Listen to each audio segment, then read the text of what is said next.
Jayraj spark today news સમાચાર સુરતથી સામે આવ્યા છે। મહાનગરપાલિકાના આરોગ્ય વિભાગે મોટી કાર્યવાહી કરી છે। મહાનગરપાલિકાના આરોગ્ય વિભાગ દ્વારા સુરભી ડેરીના આઉટલેટને સીલ કરાયા છે। શંકાસ્પદ નકલી પનીર સુરભી ડેરીના મળી આવ્યા છે। સુરત એસઓજી પોલીસ અને આરોગ્ય વિભાગના અધિકારીઓ સાથે મળીને સેમ્પલ લીધા હતા। ગતરોજ સુરતની સુરભી ડેરીની 3 આઉટલેટ દુકાનોમાંથી પણ સેમ્પલ લેવામાં આવ્યા છે। જ્યાં સુધી સેમ્પલના રિપોર્ટ નહીં આવે ત્યાં સુધી તમામ આઉટલેટ બંધ રાખવાનો આદેશ આપવામાં આવ્યો છે। આરોગ્ય વિભાગની ટીમ દ્વારા સુરભી ડેરીના 3 દુકાનોને સીલ મારવામાં આવી છે। जी सर, आपका नाम अपनी डेजिग्नेशन। મારું નામ B R Brahmbhatt, food safety officer, Surat મહાનગરપાલિકા। સર, સુરભી ડેરી સામે અત્યારે કઈ રીતની કાર્યવાહી કરાઈ છે, શા માટે શું કહેશો?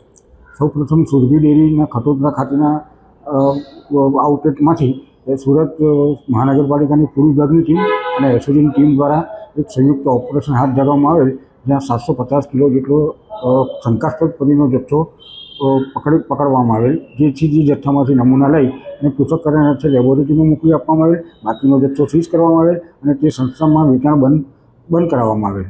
અચ્છા સર, અત્યારે કેટલી આઉટલેટ છે અને એની સામે કઈ રીતની સીલિંગ કરાવવામાં આવી રહી છે? ત્યારબાદ સુરભી ડેરીના બીજા બધા જે આઉટલેટ છે તે આઉટલેટો પરથી ચકાસણી કરી શંકાસ્પદ નમૂના લેવામાં આવેલ, જથ્થો સીઝ કરવામાં આવેલ, તેમજ તે લોકોને હાઇજેનિક કન્ડિશનના આધારે બંધ કરવામાં આવેલ, તેમજ હવે સીલ કરવામાં આવશે।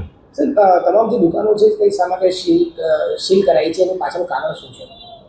અત્યારે શંકાસ્પદ જથ્થો કહી શકાય આપણે, અને લોકોના આરોગ્યને સાથે ચેડા રિઝલ્ટ આવ્યાથી ખબર પડશે કે પનીરમાં કેટલી ભેળસેળ છે, કઈ ભેળસેળ છે, તે બધું રિઝલ્ટ આવ્યા પછી ખબર પડશે।